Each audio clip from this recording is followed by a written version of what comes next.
Hey there, ladies and gentlemen, and welcome back. I'm your host, PattSun, and today we're gonna be taking a look at r/ProRevenge, where OP completely ruins his cheating girlfriend's chances of getting a comfy life. Let's begin. Fucked over my cheating girlfriend's chance of getting married to a rich guy. Posted by Reddit user Dahaha4.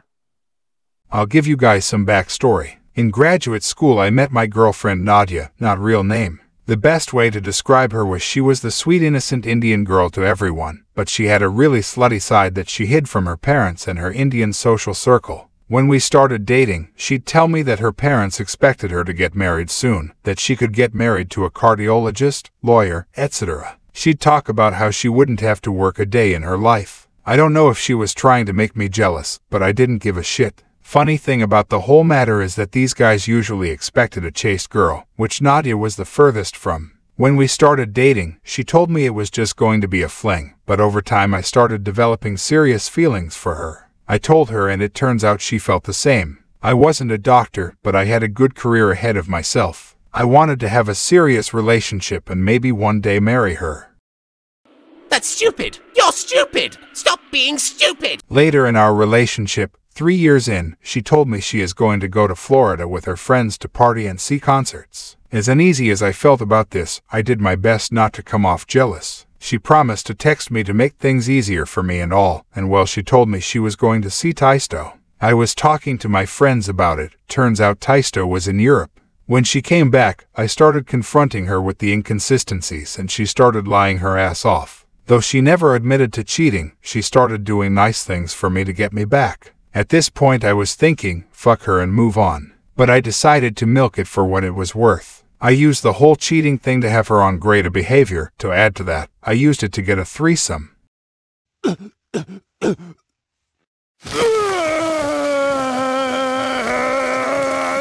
After that I felt much less bitter, but I couldn't ever see myself getting married to a girl that cheated on me. She was a good girlfriend, but I couldn't risk getting divorced from her later down the road and she takes all my money. And since she still never admitted to cheating on me directly, I didn't feel obligated to tell her that I wasn't interested in getting married.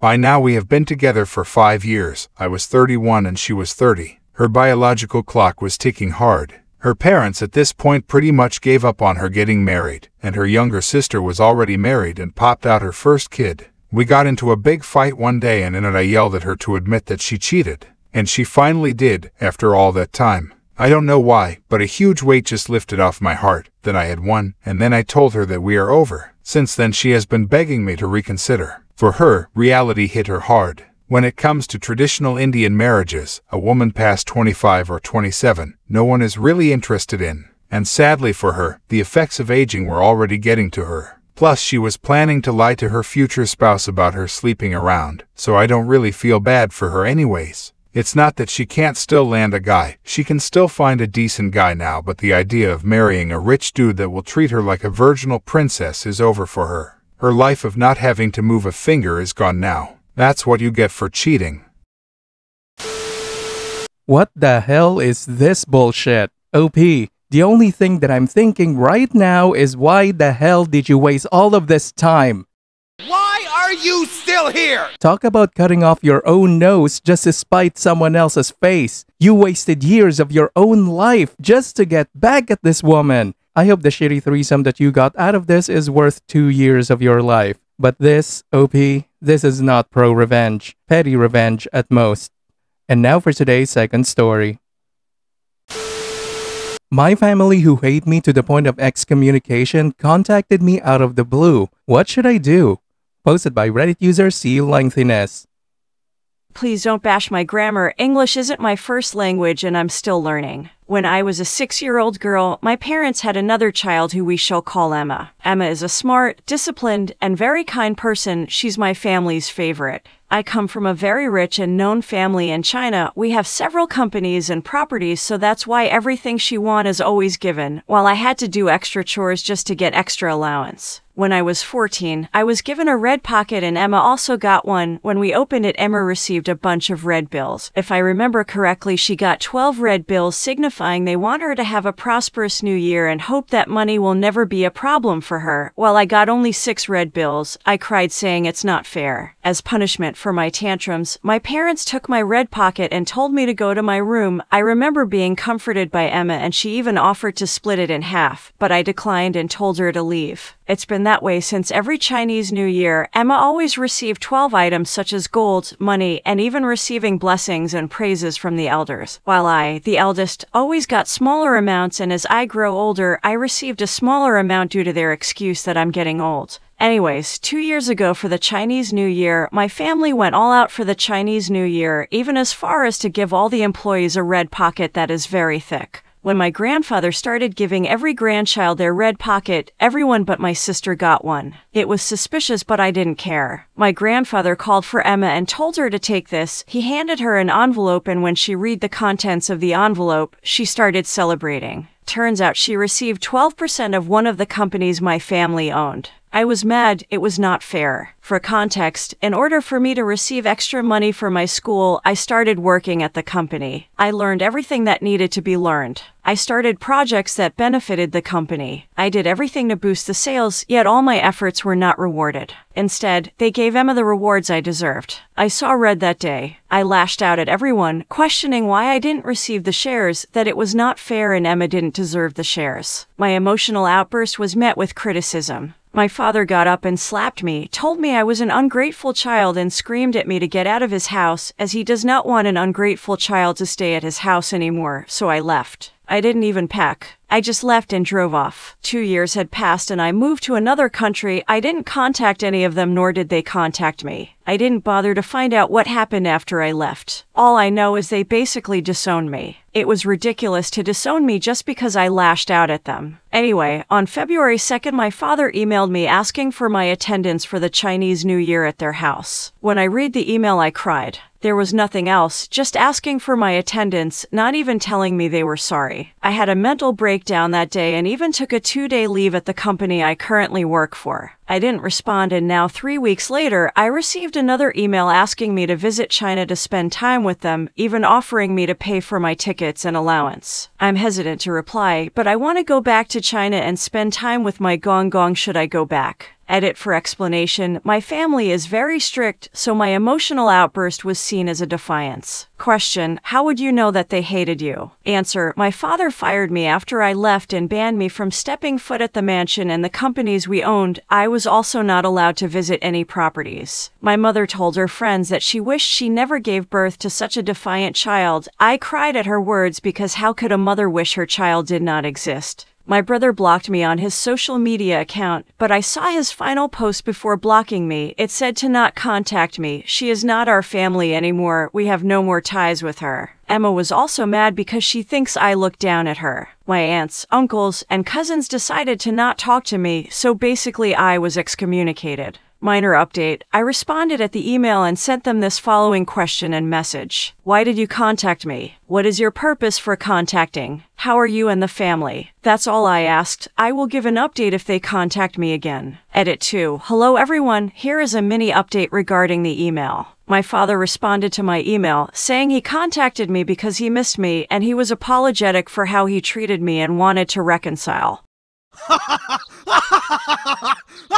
I sent another email with a link to a video call and told them to call me at 2 p.m. Chinese time. In the call were my mother, father, brother, Emma, and my grandparents from the paternal side. We gave each other basic greetings and talked about what was happening in China and my life here, but I got tired of small talk. So I started asking why my efforts were never rewarded and why they were always strict with me, and I got an answer: in our culture that being born in the year of the dragon was a lucky thing. It means you will be blessed and always dominate whatever field you work in. Emma was born in the year 2000, so that's why my paternal family saw it as an auspicious blessing and decided Emma should be around the company more as she may bring more blessings. It basically explained why she always receives 12 items, while I only get what they give me. I never fully hated Emma, but I admit that there is a feeling that will sometimes arise when I feel that they prioritize her again. As for me, it was not planned back then. My parents only wanted a single child, a boy. I was born 3 years after my brother, and although they cared for me, my parents had a hard time loving me as they saw me as an extra child. I asked them why they had Emma, and they answered that Emma was going to bring blessings to our family, and I broke down and screamed that it was not fair that I was their child too. My mother and father broke down, saying they were sorry and if they could turn back time, they would love me more. They said it broke their hearts to see one of their children grow without them overseeing my progress. They regretted not being at my piano recital and not being there when I graduated from high school. I cried, saying it's not fair that I didn't get a happy childhood, and basically at that point, everyone started crying. I asked why did they not reward my efforts at the company, and my grandfather admitted that his views were outdated and he did not want me to get any position at the company. But he apologized, saying he broke my heart with his actions and told me if I move back there, he'll give me the position of director. I know what you are thinking. The company is going down, that's why they want me back. But nope, the company is still strong and provides a stable income.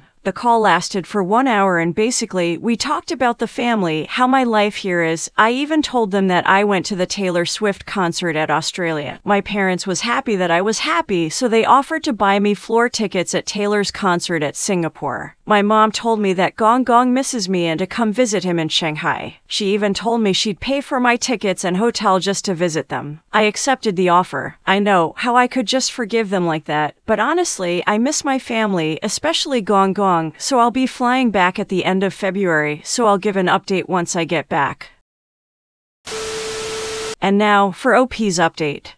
Hello everyone, thank you for patiently waiting for an update, so here is what happened. I met up with my family at a hotel in Gwangju and we had a heartfelt talk. I tried not to speak with my parents and siblings, but they kept asking me things about my life abroad and what I work as. My aunt may have seen my discomfort, so she told them to let me eat first. I admit it was quite awkward since to me, the pain of rejection and betrayal is still fresh. When we were done eating, we started having a conversation. My aunt encouraged me to speak my heart out and tell all the wrongdoings that were done to me. After I was done, I was tearing up. Luckily, we were in a private room, so I cried my heart out that night. My cousins comforted me and fed me mooncakes. The night ended with all of us crying. Overall, we had a slight reconciliation. They asked if I wanted to go back home, but I declined, saying I had a plane to catch up to. They were shocked, thinking I'm already going back abroad, but I said I was just visiting Gong Gong. My mother told me to postpone the flight so our entire family could visit Gong Gong. I agreed, so I canceled my flight. I booked a hotel as I didn't want to be back in the place where I was humiliated and betrayed. I spent my remaining time with Gong Gong, which was 2 weeks, but during our tea, he gave me a folder and told me to open it, and I got the surprise of my life. It was a legal document that contains half of the company my Gong Gong owned. He told me that life keeps screwing me over. It's not accurate, but it's what I interpreted it as. He told me I deserve all the success I achieved, and he is giving me full control of the company he owns once he passes or when I'm ready. I cried and my family was happy for me, and overall, I finally felt that I'm needed and appreciated. Anyways, the entire trip was too long for me to share everything that happened, so I'm only writing the important events. Thank you for all your support and kind messages. It helped me see the bigger picture and guided me to make the right path. Let me guess, their 2 golden children turned out to be complete fuck-ups, so they turned to you to inherit the company. Look, OP, I'm Asian too. I was born and raised in Asia. I know how this bullshit works. I'm worried about you actually. Either the family knows that you are inheriting half of all the businesses and that's why they are being nice all of a sudden after all of these years, or worse, you are being given a bad business with lots of debt. Please go check with a lawyer or a private investigator. You know what? I wouldn't even be surprised if they start introducing eligible bachelors to you and encourage you to have children as soon as possible and step down as soon as possible. OP, please listen to this advice from your creepy Uncle PattSun. As an older Asian man, I'm passing on this wisdom to you. In your circumstances, please take everything they have to say with a grain of salt. Good luck to you, OP. Viewer support is the best way for me to remain independent and continue bringing you these daily videos, which will always be here on my channels for you to watch absolutely free. So please consider subscribing to me on Rumble and on YouTube. Both will be linked in the description box down below. Thanks for listening, everyone. If you even somewhat enjoyed today's story, make sure to give this video a thumbs up, and if you really like it, consider subscribing to PattSun to never miss a future upload. Stay strong.